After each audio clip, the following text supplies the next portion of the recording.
సద్గురు జ్యోతిషాలయం వారి 2024 ఫిబ్రవరి ద్వాదశ రాశి ఫలితాలను మనం తెలుసుకోబోతున్నాం. తాకట్టులో ఉన్న బంగారాన్ని విడిపించి ఆ రోజు ఆన్లైన్ రేటుకే మేము కొంటాం. Sharma gold company. ఈ నెల ఫిబ్రవరి 14వ తారీఖున వసంత పంచమి వస్తుంది. మీ పిల్లలందరినీ కూడాను సరస్వతి దేవాలయం, మీ దగ్గరలో ఉన్నటువంటి సరస్వతి దేవాలయానికి తీసుకొని వెళ్ళండి, దర్శనం చేయించండి, వాళ్ళ పుస్తకాలను అక్కడ పూజ చేయించండి. ఓకే, ఇది పెట్టుకుంటే మన ప్రపంచానికి జనవరి 22వ తారీఖున రాజా రామచంద్రస్వామి వారు తన యొక్క రామరాజ్యాన్ని స్థాపించేశారు. మనమందరూ కూడా భారతీయులుగా ఉన్నదానికి గర్వించాలి. మనమందరూ ఇప్పుడు రామరాజ్యం, అసలు సిసలైనటువంటి రామరాజ్యంలో ఉన్నాం. ఇది ఒక గర్వకారణం. 2024 మనకు ఒక మైల్ స్టోన్ అని కూడా చెప్పుకోవచ్చు. జ్యోతిషాస్త్రరీత్యా ద్వాదశ రాశుల్లో 11వ రాశి అయినటువంటి కుంభరాశి మిత్రులారా, మీరు ధనిష్ఠా నక్షత్రం 3, 4 పాదములు, శతభిష నక్షత్రం 1, 2, 3, 4 పాదములు, పూర్వభద్ర నక్షత్రం 1, 2, 3 పాదములకు జన్మించిన మీరు కుంభరాశి వారిగా పరిగణించబడుతున్నారు. ఈ నెల మీకు శుభాశుభ ఫలితాలు ఎలా ఉన్నాయి? 7.5 శని, ఏళ్ళనాడు శని అంటారు చూసారా, అది ఉంది. కుంభరాశిలో వారికి 9వ ఇంటి అధిపతి శుక్రునితో 10వ ఇంట కుజుడు, 11వ ఇంట్లో ఉంటాడు. కుజుడు మరియు శుక్రుడు 5వ ఇంటి ప్రభావితం. బృహస్పతి నెల మొత్తం 3వ ఇంట్లో ఉంటాడు. 2వ ఇంట్లో రాహువు, 11వ ఇంట్లో కుజుడు మరియు శుక్రుడు. శని మీ రాశికి అధిపతిగా ఉన్నాడు. మిశ్రమ ఫలితాలనే ఇస్తున్నాడండి. ఫస్ట్ అన్నిటికంటే ముందు ఆరోగ్యం జాగ్రత్త, జాగ్రత్త, జాగ్రత్త. కుంభరాశి మిత్రులారా,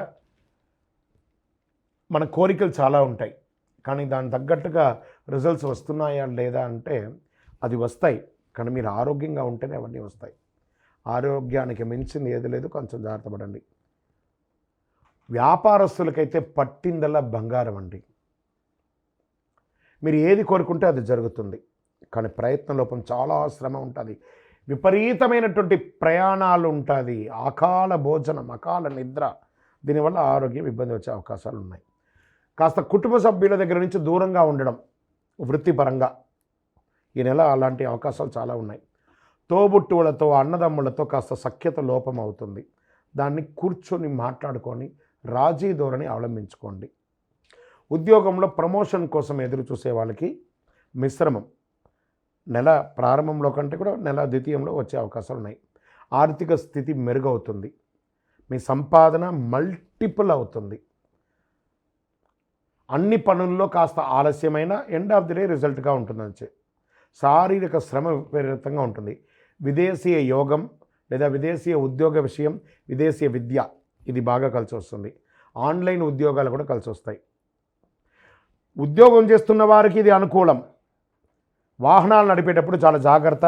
ప్రయాణాల్లో విలువైనటువంటి వస్తువులు పోగొట్టుకునే అవకాశాలు కూడా కనబడుతున్నాయి. టీవీ, సినిమా, పత్రిక, ప్రింటింగ్, ఎలక్ట్రానిక్ మీడియా వాళ్ళకి మల్టిపుల్ ఆపర్చునిటీస్ వస్తున్నాయి. ప్రేమ వివాహం ఫలిస్తుంది. శని గురువులకు ప్రసన్నం చేసుకోక తప్పదు. శని భగవాన్ని, గురు భగవాన్ని ప్రసన్నం చేసుకోవాలి. బాగా గుర్తుపెట్టుకోండి, స్త్రీలకు ఇది ఒక మంచి ఒక సమయం అని కూడా చెప్పచ్చు. పూర్వీక ఆస్తులు కలిసి వచ్చే అవకాశాలు బాగా కనబడుతున్నాయి. వాహనం నడిపేటప్పుడు చాలా జాగ్రత్తగా ఉండాలి. ఇంకను మీ యొక్క వ్యక్తిగత జాతకం తెలుసుకోవడానికి కింద నంబర్కి మీరు మీ యొక్క డీటెయిల్స్ అన్నీ కూడా పెట్టండి. శుక్రవారం కలిసి వస్తుంది. నంబర్ 7 అనే సంఖ్య మీకు చాలా కలిసి వస్తుంది.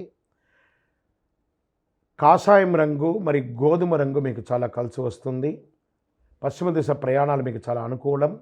చంద్రాష్టమం ఫిబ్రవరి 26, 2, 2024 8 గంటల 11 నిమిషాల నుండి 28, 2, 2024 9 గంటల రాత్రి వరకు చంద్రాష్టమం ఉంటుంది. ఈ 2.5 రోజులు చాలా జాగ్రత్తగా ఉండాలి. వాహనం నడిపేటప్పుడు, సంతకాలు పెట్టేటప్పుడు, ఇవన్నీ కూడాను ఇంటిలో శుభవార్త వచ్చే అవకాశాలు కలుగుతున్నాయి. వివాహాది శుభ కార్యక్రమాలు, సంతానానికి సంబంధించిన శుభ విషయాలని మీరు పొందే అవకాశాలు కనబడుతున్నాయి. మీరు పూజించవలసినటువంటి దేవాలయం, శివుడికి ఒక్కసారి అభిషేకం చేయండి. శని భగవానుడికి తైలాభిషేకం చేయండి.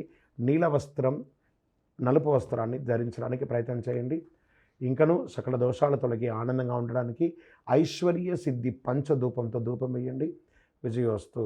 ద్వాదశ రాశులందరికీ కూడాను గోచార గ్రహస్థితులను దృష్టిలో పెట్టుకొని అందరికీ రాశి ఫలితాలను చెప్పడం జరుగుతుంది. ఇందులో అన్ని వర్గాల వారిని దృష్టిలో పెట్టుకొని చెప్పడం జరుగుతుంది. ఇదొక గణితం. దాన్ని లెక్కించి ఆ యొక్క గ్రహాల యొక్క కదలిక గమనాల ద్వారా ఏ రాశి వారికి ఎలా ఉంటుందో చెప్పడం జరుగుతుంది. బాగా గుర్తుపెట్టుకోండి, జాతకం తెలుసుకోవాలి, కానీ అది జీవితం కాదు. పడుతున్న వర్షానికి ఒక గొడుగు మాత్రమే జాతకం.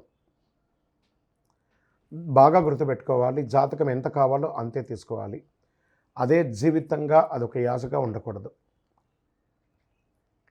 మీ యొక్క మేము చెప్పే ఈ యొక్క జాతకం అంతా కూడాను, మా యొక్క మాస ఫలితాలన్నీ కూడాను మీ యొక్క వ్యక్తిగత జీవితానికి ఒక 40% మాత్రమే వర్తిస్తుంది. మీరు పుట్టిన సమయంలో ఒక లగ్నం ఉంటుంది, ఆ రాశి ఫలితాలు ఉంటుంది. దాని ప్రకారమే మీ యొక్క సంపూర్ణ జాతకాన్ని నిర్ణయించడం జరుగుతుంది.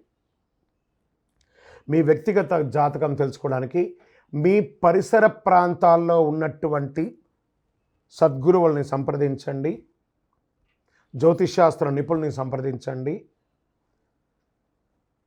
అక్కడికి వెళ్ళి మీ యొక్క date of birth, time of birth, place of birth తెలిపి మీ యొక్క జాతకాన్ని తెలుసుకోండి. లేదా గురుగారు మేము మీ దగ్గరే తెలుసుకోవాలి అనుకుంటున్నాము,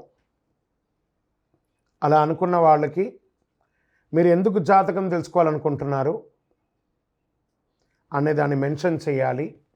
మా ఈ కింద కనబడుతున్న నంబర్కి వాట్సాప్ మాత్రమే చేయాలి, కాల్ చేయకూడదు.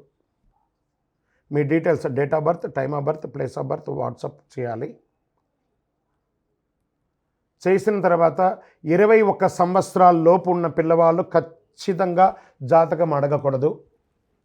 ఇల్లీగల్ అఫైర్స్ గురించి అడగనే కూడదు. కంప్లీట్గా అప్పుల్లో కూరుకుపోయి అప్పులు బయట ఎలా పడాలని మాత్రం అడగకూడదు. మీరు వ్యాపారమో ఉద్యోగమో చేసి అప్పులు తీర్చుకోవాలి. 60 సంవత్సరాల పై చెలుకు వాళ్ళు అడగకూడదు. ఎందుకంటే వారు అన్ని వసంతాలను పొంది ఉంటారు కాబట్టి 60 సంవత్సరాల పై చెలుకు వారు అడగాల్సిన అవసరం లేదు. మీ వ్యక్తిగత జాతకం, విద్య ఎలా ఉంటుంది, వ్యాపారం ఎలా ఉంటుంది, ఉద్యోగం ఎలా ఉంటుంది, వివాహం ఎప్పుడవుతుంది, సంతానం ఎప్పుడవుతుంది, ఆరోగ్యం ఎలా ఉంటుంది, భూమి ఏమైనా కలుసు, ఇలాంటివి అడగండి. అన్య ప్రశ్నలు అడగకండి. వాట్సాప్లో వివరాలు వస్తేనే మేము రిప్లై ఇస్తాము. దాని తర్వాత మీరు మాకు కాల్ చేయొచ్చు. ఈ 12 రాశులు చూస్తున్నటువంటి ప్రేక్షక మిత్రులందరికీ కూడాను మీరందరూ కూడా ఆయురారోగ్య ఐశ్వర్య భోగభాగ్యాలతో ఉండాలని అఖిలాండ కోటి బ్రహ్మాండ నాయకుడు శ్రీ ధర్మశాస్త్ర అయ్యప్ప స్వామి వారిని ప్రార్థన చేస్తున్నాను.